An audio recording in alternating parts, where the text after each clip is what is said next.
오늘은 미래 교육 어떻게 설계되어야 하는가에 대해서 이야기해 보려고 합니다. 그런데 그 키워드로 제가 뭐를 선정했냐면요. 다들 아마도 익숙하지 않을 것이다 라고 생각이 드는 조금 생소한 단어를 선택을 해봤습니다. 바로 근거 기반 설계라는 것인데요.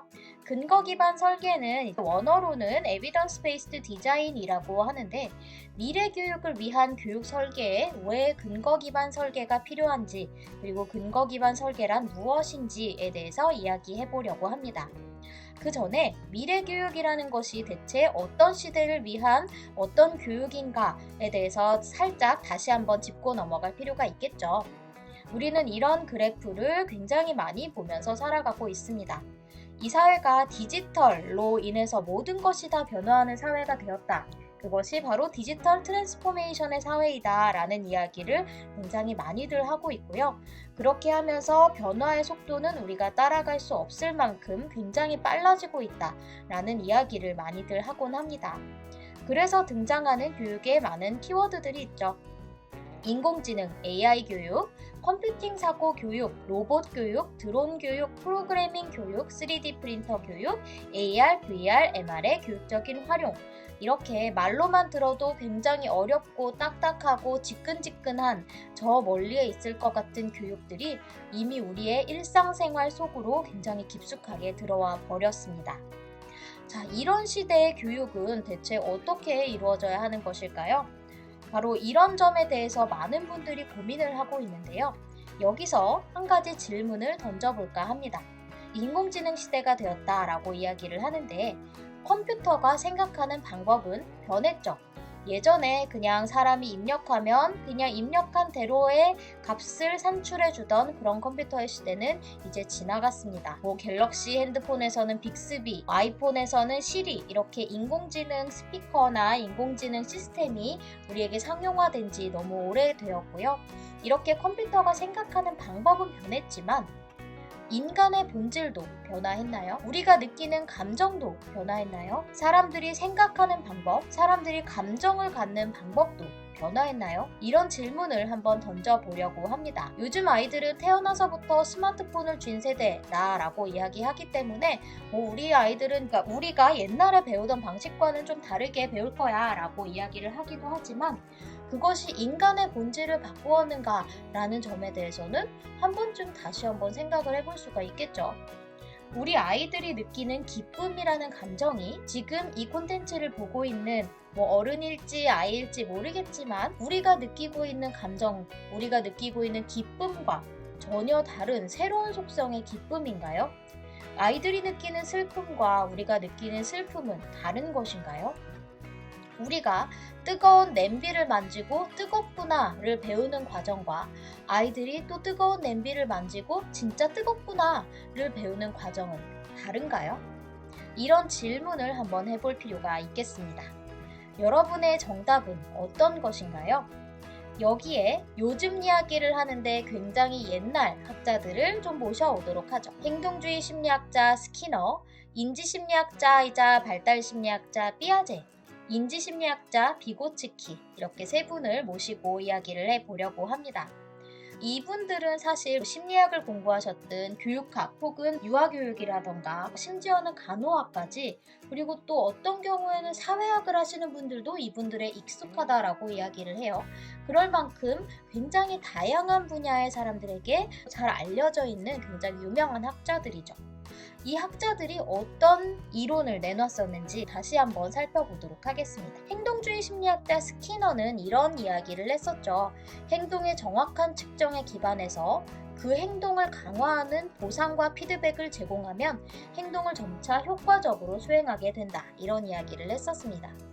제가 지금 말씀드릴 것은 굉장히 단순한 예시이기 때문에 스키너가 이야기했다라는 것은 아니지만 여튼 행동주의에서 이야기하는 사람이 학습하는 방법은 바로 이것이죠.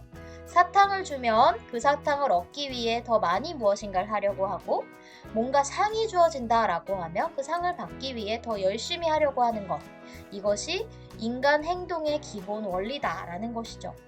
이거 어떻게 생각하시나요? 요즘 아이들은 사탕 필요 없어. 사탕이 아니라 다른 좋은 것일 수도 있기는 하지만 기본적으로 아이들의 행동을 더 강화시키는 원리는 옛날과 지금이나 변화가 없겠죠. 그런데 재미있는 것은 이 행동주의 심리학자 스키너가 인공지능 시대의 교육을 이야기했다라는 것입니다. 대체 어떻게 이야기했냐고요? 바로 인공지능 시대 맞춤형 개별화 교육 시스템의 시초인 티칭머신을 개발했기 때문이죠. 이 티칭머신은 제가 이 콘텐츠에 바로 실지는 않았지만 티칭머신이라고 유튜브에 찾아보면 굉장히 많이 나와요. 그래서 이 티칭머신을 살펴보면 아이들이 어떤 문제를 풀고 그 문제가 정답인지 오답인지 바로 알려주고 그것에 따라서 다음 문제가 나오는 그런 굉장히 원초적인 기계의 형태입니다. 그런데 이것이 결국에 수준에 따라서 학습 콘텐츠를 제공하는 맞춤형 개별화 교육 시스템의 시초라고 여겨지고 있는 것이죠. 굉장히 옛날 분이에요, 이분은. 90세 이상의 연세에 돌아가셨기 때문에 1990년대까지 활동을 하시긴 했지만 여튼 이 티칭머신을 말씀하셨던 시기가 1970년대라는 것을 감안해 보면 그렇게 옛날 이론이 지금도 적용되고 있다라고 이야기를 할 수가 있겠죠. 그 다음 학자로 넘어가 보죠. 인지심리학자이자 발달심리학자인 장 삐아제. 삐아제는 이렇게 이야기를 합니다. 인간은 환경과 상호작용하면서 자신의 인지구조, 스키마를 적극적으로 구성하는 존재다라고 이야기를 하는데요. 아까 얘기했던 우리가 전기 레인지라던가 가스 레인지에 끓고 있는 냄비를 만져보고 뜨거! 어딘가에 끓고 있는 물체는 뜨겁구나 라는 인지구조를 형성하는 것이 바로 삐아제에 의한 어떤 지식 형성 과정인데요. 삐아제는 우리에게 이런 설명을 제공하죠.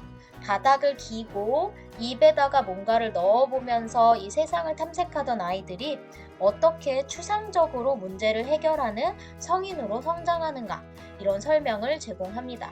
성장이기도 하지만 그것은 학습의 과정이기도 하겠죠. 그런데 이 삐아제의 이론은 또 인공지능과 관련이 되어 있어요. 그것이 무엇이냐? 바로 인지발달 이론, 이 삐아제가 제시한 인지발달 이론이 인공지능의 철학적인 기반을 제공한다라는 것이죠. 인공지능, 우리가 알파고 때문에 굉장히 충격을 겪었었는데요. 이 알파고의 특징은 무엇인가요? 어떤 시도를 해봤을 때 그 시도가 성공하는가 실패하는가에 따라서 실패는 이렇게 하면 실패를 하는 거구나, 그러면 이렇게 하면 안 되고 다른 방법을 시도해봐야 되는구나 를 스스로 학습한다 라는 점이 이 알파고의 굉장한 특징이었죠.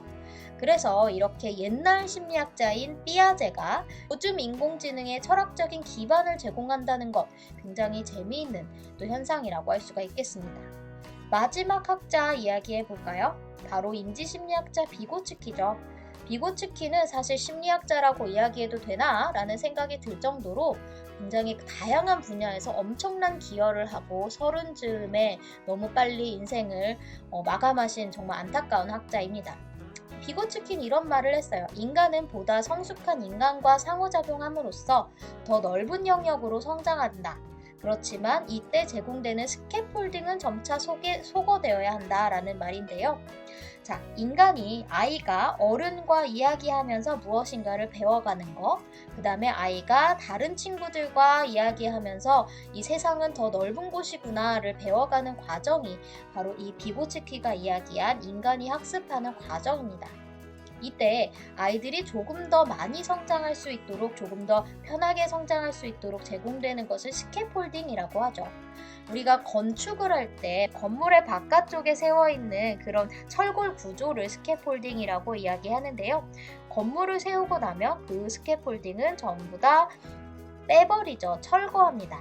이렇게 이 인간도 건축하는 과정처럼 바깥에다가 철골을 세웠다가 지지해주는 것을 세웠다가 정말 충분히 성장했다라고 여겨지면 그것을 제거해야 된다라는 것이 비고츠키의 이론입니다. 비고츠키의 이론은 인공지능과 어떻게 연관되느냐 이제 궁금하시죠? 바로 맞춤형 학습을 위한 시스템 지원이 언제, 얼마나 이루어져야 하는가에 대한 근거를 제공합니다. 우리가 아이들에게 시스템을 통해서 어떤 지원을 제공하더라도, 어떤 도움을 제공하더라도 그것이 매번 제공되면 아이들은 시스템이야 그냥 해줄 텐데 라는 생각을 하게 되겠죠. 그것이 아니라 어느 정도 스스로 하게 될 수 있는 순간이 오면 더 이상은 그 도움을 주지 않는 것, 점차적으로 축소해 나가는 것이 바로 이 비고츠키가 이야기한 맞춤형 학습을 위한 시스템의 기본 원리라고 할 수가 있겠죠. 자, 우리가 처음 던졌던 질문으로 되돌아가 볼까요? 컴퓨터가 생각하는 방법은 변했지만 인간의 본질, 우리가 느끼는 감정, 생각하는 방법, 사람들이 감정을 갖는 방법도 변화했나요? 그것은 아니라고 이야기를 할 수가 있겠고요. 제가 아니다라고 100% 확신한다기보다는 그래도 인간의 본질은 어느 정도는 지켜지지 않는가, 원시 시대부터 지켜온 인간의 본질은 이라는 측면에서 이야기를 하는 것이고, 그렇기 때문에 인간이 생각하는 방법, 성장하는 방법, 이렇게 인간의 본질에 기반한 교육 설계가 필요하다라는 것이 처음 이야기했던 근거 기반 설계입니다. 이렇게 많은 책과 연구들이 나오고 있죠. 이 지식 기반은 무엇이고, 문제 해결을 어떻게 해야 되는 것이고, 이론적인 토대는 무엇이고, 그 다음에 다양한 이런 개별 연구들을 통해서 어떤 상황에서 아이들이 가장 잘 효과적으로 학습한다라던가, 어떤 상황은 아이들이 학습하는데 방해가 된다라던가, 그런 결과들이 실증적으로 나오고 있습니다. 그렇기 때문에 미래 교육을 위한 교육 설계, 근거 기반 설계라는 것은 내가 한번 이렇게 가르쳐 봤더니 그냥 효과적으로 하더라 라는 노하우가 아니라 검증된 지식, 데이터, 그리고 타당하고 확실한 근거와 이론에 기반해서 교육 설계가 이루어질 때 이 빠르게 변화하는 교육마저도 가장 효과적으로 설계될 수 있다라는 것이 오늘 이야기한 미래 교육의 설계 원리 기반이라고 할 수가 있겠습니다. 여러분, 우리가 요즘에 가짜뉴스에 대해서 피해를 굉장히 많이 보고 있죠. 그런데 우리 교육이라는 것도 무엇이 가짜이고 무엇이 진짜인지, 물론 노하우가 다 가짜다라고 이야기는 하는 것은 아니지만 그래도 조금 더 진짜는 무엇인지에 대해서 한 번쯤은 다시 한번 점검해보고 우리가 새로운 교육을 받아들여야 하지 않을까요? 이것으로 오늘 콘텐츠를 마무리하도록 하겠습니다.